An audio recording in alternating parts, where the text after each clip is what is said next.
नमस्कार, IBC 24 देख रहे हैं आप। मैं हूं आपके साथ विजय कुमार पंड्या। मध्य प्रदेश की बात में आप सभी का स्वागत है। प्रधानमंत्री के आत्मनिर्भर अभियान की तर्ज पर मध्य प्रदेश में भी आत्मनिर्भर मध्य प्रदेश को लेकर 15 अगस्त को अगले 3 साल का ब्लूप्रिंट जनता के सामने रखा जाएगा और इस ब्लूप्रिंट के लिए 3 दिन तक सीएम, मंत्री, अधिकारी और विशेषज्ञों के साथ अलग अलग मुद्दों पर मंथन हुआ। लेकिन अब इस पर सियासत भी शुरू हो गई है। कांग्रेस का दावा है कि अब सरकार सारे कामों को निजी हाथों में देने की तैयारी में है, जबकि बीजेपी कांग्रेस को विकास विरोधी बता रही है। इसी मुद्दे पर डिबेट करेंगे, ये रिपोर्ट दिखाएंगे आपको।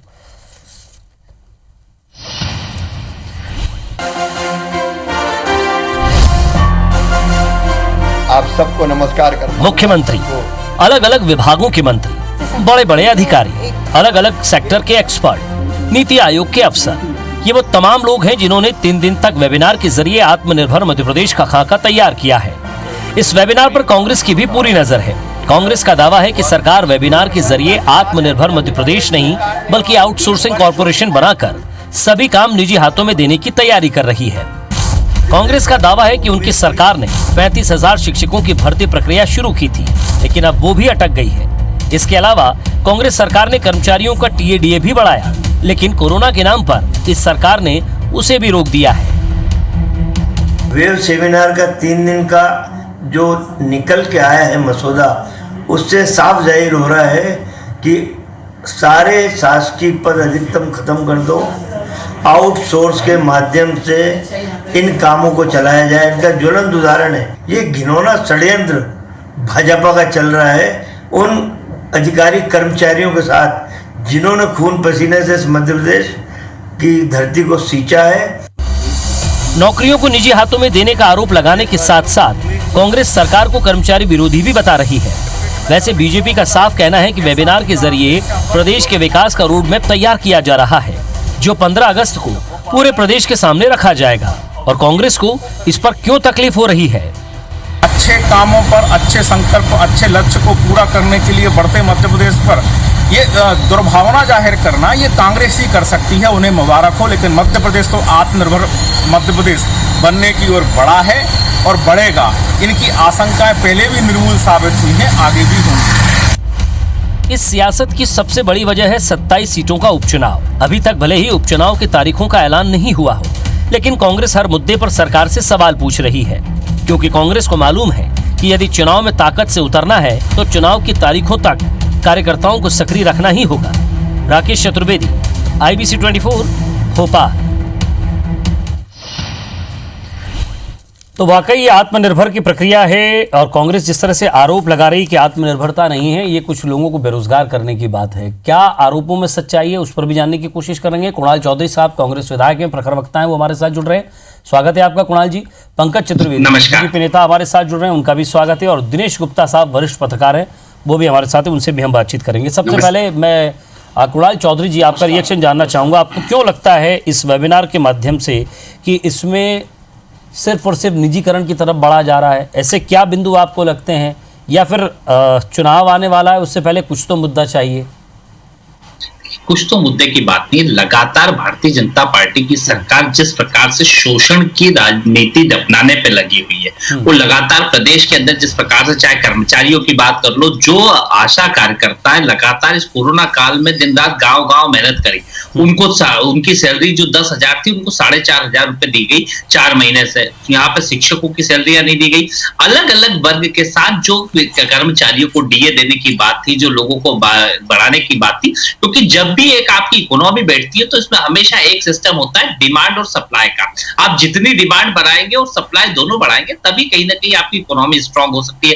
पर मध्य प्रदेश के अंदर एक ऐसे मुख्यमंत्री बैठ चुके हैं जिनको ना तो विजन है, ना सोच है, ना उसके साथ कोई काम करने की इच्छा रख रहे हैं। लगातार जो खरीदे हुए जनादेश की एक सरकार है जो बिगर पैर की है, वो टोटल कंसंट्रेशन ये 25 से 27 चुनाव के ऊपर है और यहाँ पे कैसे इन बिकाऊ लालों को जिता ले, इसके लिए पूरी सरकार का कंसंट्रेशन वही है। उसके लिए कुणाल चौधरी जी कोई मजबूत आधार दीजिए ना प्लीज। मेरा निवेदन आपसे ये कि आप एक मजबूत आधार दीजिए कि इस वेबिनार के अंदर वो ऐसी बातें हुई है जिससे प्रदेश की जनता को, कर्मचारियों को हानि है।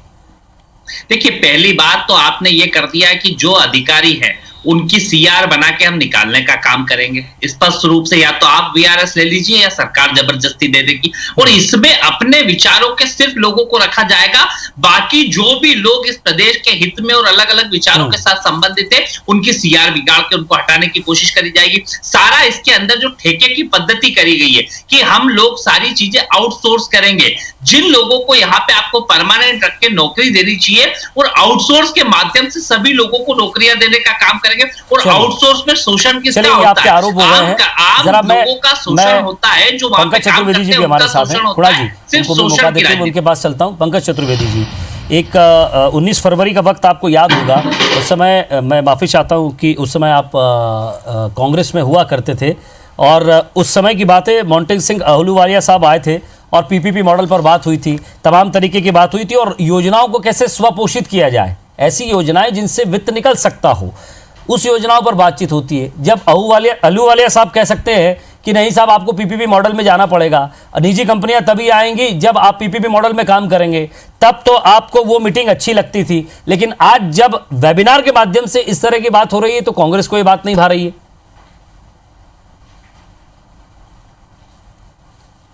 देखिए विजय जी, कांग्रेस पार्टी अभी असमंजस की और बौद्धिक रूप से निर्णय न लेने की स्थिति में है, इसीलिए वो तय नहीं कर पाते, और इसीलिए कांग्रेस पार्टी के विरोध सिर्फ महज विरोध के लिए विरोध करना से नजर आते हैं, उनमें कोई आधार नजर नहीं आता। आपने कुणाल से पूछा पर वो कोई सार्थक बिंदु विरोध के नहीं प्रस्तुत कर पाए कि इसमें क्या विरोध है। इसके पहले कमलनाथ जी ने भी इंदौर में देश भर के उद्योगपतियों को बुलाया था, और ये बहुत स्पष्ट सी अर्थव्यवस्था का आधार है कि सरकार व्यापार नहीं करती है, सरकार की आय के स्रोत कर होते हैं, और यदि उस देश की, उस प्रदेश की अर्थव्यवस्था मजबूत है, व्यापार संपन्न है, कृषि संपन्न है, तो वो प्रदेश सुखद होता है। और उसी दिशा में माननीय मुख्यमंत्री जी काम कर रहे हैं। हम सब जानते हैं कि कोरोना संकट के चलते जिस प्रकार का लॉकडाउन अपरिहार्य कारणों से देश प्रदेश में हुआ, हम सबके स्वास्थ्य की स्थिति को रखते, क्योंकि यदि आप जाने तो जहाने की तर्ज पर हमने काम किया, और उसके बाद यदि मुख्यमंत्री जी जो स्वयं कोरोना को परास्त करके मैदान में आए, वो यदि एक नई व्यवस्था, एक नया मध्य प्रदेश रचना चाहते हैं, संकट का समाधान निकालना चाहते हैं, समस्या से बड़ा समाधान खोजना चाहते हैं, सोच के साथ काम कर रहे हैं, तो उसमें आपत्ति क्या है? और इसमें क्या भारतीय जनता पार्टी के नेता मंथन चिंतन कर रहे हैं?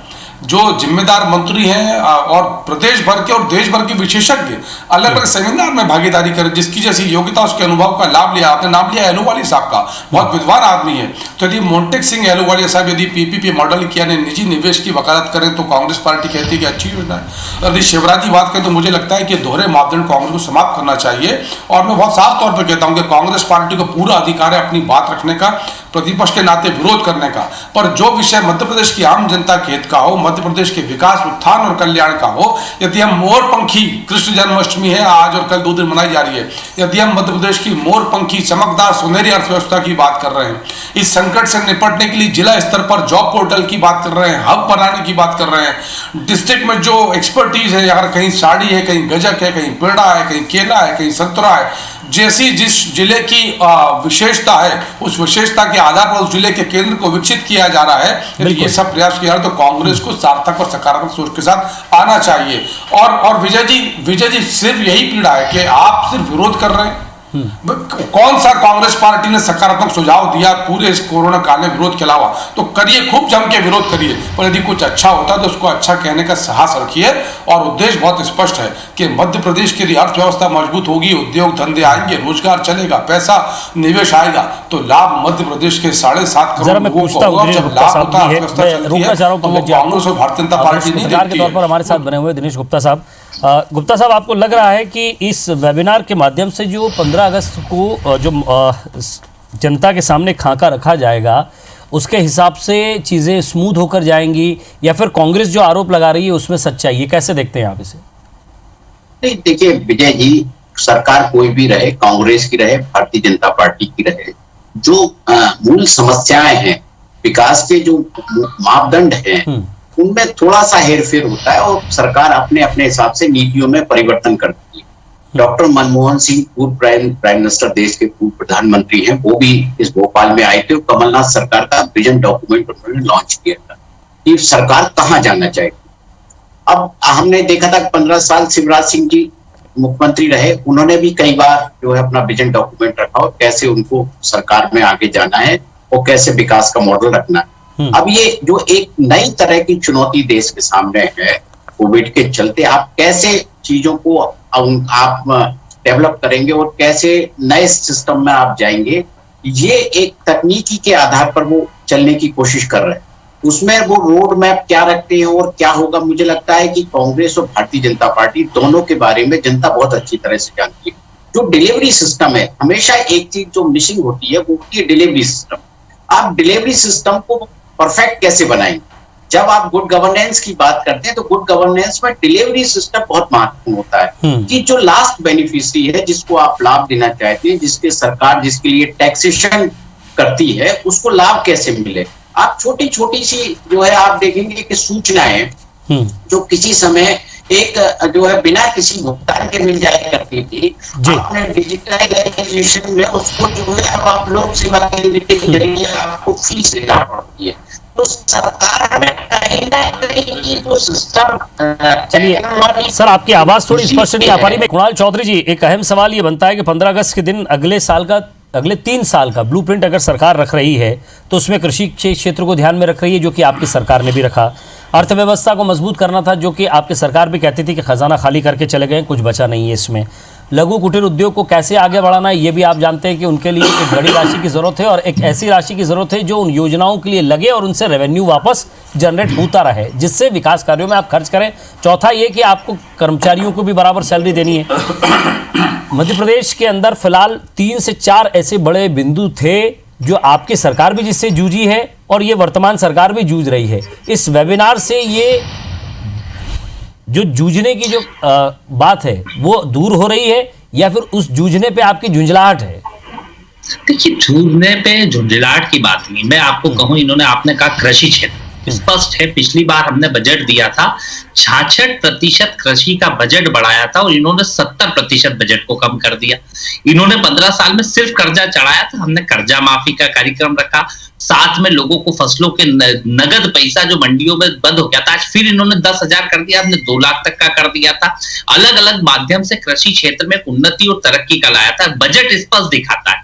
आपने हर क्षेत्र में जो दूसरे क्षेत्रों की बात करी, दूसरी बात आपने कहा कि 3 साल का विजन डॉक्यूमेंट। कांग्रेस पार्टी के विजन में आपने मोंटेक सिंह आहूवालिया जैसे एक इकोनॉमिस्ट को देखा, मनमोहन सिंह जी जैसे जिनकी पकड़ इस हिंदुस्तान की अर्थव्यवस्था पे जिस प्रकार से है, उनका एक विजन देखा कि मध्य प्रदेश को कहां ले जाना चाहते हैं। कमलनाथ जी जैसे एक अनुभवी नेता जिनको हिंदुस्तान के अंदर ज्ञानी नहीं है। नहीं, मेरी बात तो सुने अभी। आप क्या ज्ञानी की बात नहीं, एक विजन जो दिखता है वो व्यक्तित्व के तौर पे दिखता है, एक विजन दिखता है, आपके बजट से दिखता है। आपने जो सिंचाई की व्यवस्थाएं थी उसके लिए 8,000 करोड़ का बजट कम कर दिया, स्कूल शिक्षा का बजट आपने कम कर दिया। अभी आप बजट देखेंगे तो उस बजट के अंदर जो मूल बिंदु थे जिनसे हमारी अर्थव्यवस्था चल सकती है, उसमें सारे बजट पे प्रावधान नहीं करें। अब आप वेबिनार करके आप ये इसकी बात करते हैं आत्मनिर्भर क्या होता है? इंसान को आप स्वरोजगार की बात, स्वरोजगार हर आदमी अपना कर रहा है, पर सरकार रोजगार कब देगी? क्योंकि बेसिक रोजगार जो खाली पद पड़े, लेकिन बीजेपी तो आरोप लगाती है ना कि वो हमेशा छाती ठोक कर यही पूछती है कि आपने इन 15 महीनों में किसको रोजगार दिया। देखिए, ये मैं नहीं कह रहा हूं, देश की संस्थाएं जो मध्य प्रदेश का यहाँ पे बेरोजगारी दर 7-7.5-8% था, वो 4% पे पहुंच गया था। मध्य प्रदेश में कम हुआ था, आज वो 28% पहुंच गया। और जो संस्थाएं रेटिंग देती है वो हिंदुस्तान की संस्थाएं, यहाँ पे कांग्रेस पार्टी मैं पंकज जी आपका जवाब लूंगा इस पर, है ना, ये कांग्रेस पार्टी की संस्था है। आज बेरोजगारी दर 28% पहुंच गई है। लगातार इस लॉकडाउन पीरियड में जो इकोनॉमी को बूस्ट करने के लिए आपको राहत देनी थी, जैसे राजस्थान सरकार ने। तो मैं क्या ये समझूं कुणाल जी, आप ये कहना चाहते हैं कि इस वेबिनार का कोई भी सफल उद्देश्य नहीं दिखता है आपको, कांग्रेस को नहीं दिखता है? विजनलेस व्यक्तित्व और 15 साल जिस सरकार से बड़े नाम जुड़ेंगे, मनमोहन सिंह जी जैसे पूर्व प्रधानमंत्री जैसे नाम, आहूवालिया साहब वाले जैसे नाम जुड़ेंगे, कोई बड़ा कोई नाम अर्थशास्त्री होगा तो जुड़ेंगे। बाकी आपके साथ जो वेबिनार में आए थे उनका कोई बड़ा विजन नहीं दिखता, ये आरोप है। देखिए, मैंने इसीलिए मैंने कहा कि मनमोहन सिंह जी और आहलूवालिया साहब का बहुत सम्मान है, और यदि वो निजी निवेश की बात करें, रूरल इकोनॉमी की बात करें, इंडस्ट्रियलाइजेशन की बात करें तो ठीक है, और यदि शिवराज जी और बाकी लोग बात करें तो उस पर आपत्ति कांग्रेस को। और दूसरा, ये आंकड़े गलत पेश किए जा रहे हैं कि 7% थी बेरोजगारी, इधर 28% हो गई, कोई ऐसा आंकड़ा कहीं प्रस्तुत नहीं है। ये असत्य आंकड़े, नंबर 1।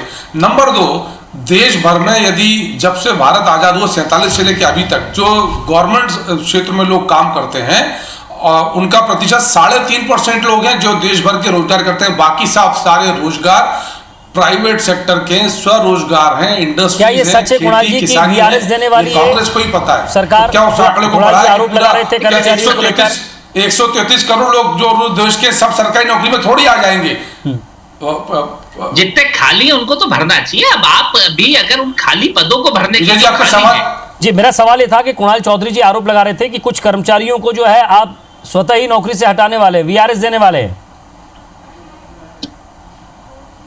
नहीं किसी देखिए जो बात कुणाल कर रहे हैं वो 20-50 का नियम बहुत पुराना नियम है, आज का नियम नहीं है और किसी को नहीं हटाया जा रहा। उस नियम की समय समय पर समीक्षा होती रहती है। और यदि मध्य प्रदेश की बात करें तो मध्य प्रदेश में सरकारी नियुक्ति पर प्रतिबंध किसने लगाया?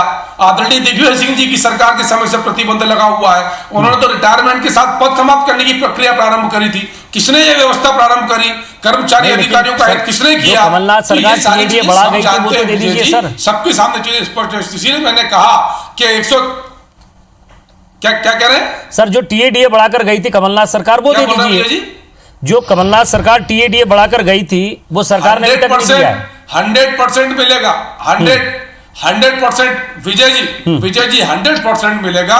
ये हो सकता है कि नगद भुगतान ना हो, वो विषय अलग हो सकता है, पर भारतीय जनता पार्टी की सरकार ने हमेशा कर्मचारी अधिकारी जी कह रहे हैं कि काल्पनिक कौन सा? वो आप कांग्रेस हमेशा कहती रही ना 15 लाख वाला काल्पनिक क्या? नहीं अभी एक 28% बढ़ गई एकदम, जिसमें से लॉकडाउन चल रहा है 6 महीने में, उसमें बेरोजगारी 28% हो गई, 7 से 28%। कुणाल भाई कुछ कह रहे हैं? मैंने कहा कि असत्य आंकड़े लाने से सच नहीं बदल सकता। एक सरकार का आदेश निकला जिसमें कहा गया कि काल्पनिक वृद्धि करी जाती है। अब मैं वो आदेश पढ़ा तो मेरे को आश्चर्य हो रहा है कि काल्पनिक वृद्धि कैसे होती है।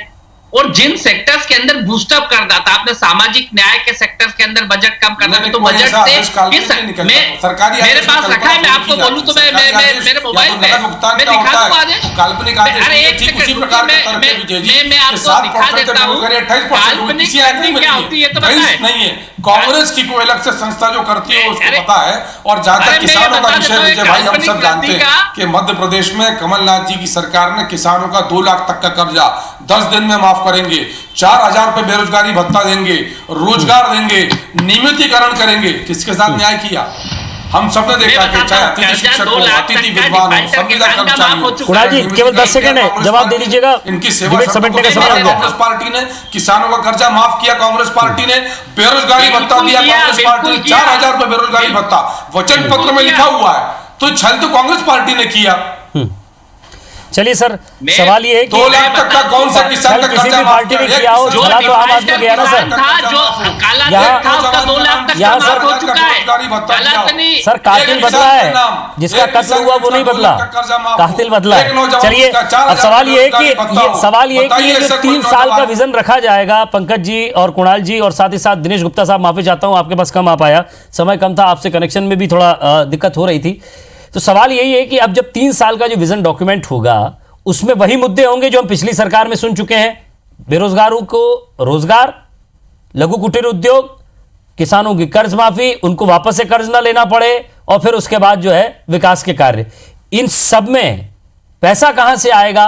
शायद ये इस बीच ये बातचीत अधूरी रह गई है, फिर कभी और पूरी करेंगे। बहुत बहुत शुक्रिया आप तीनों का, नमस्कार।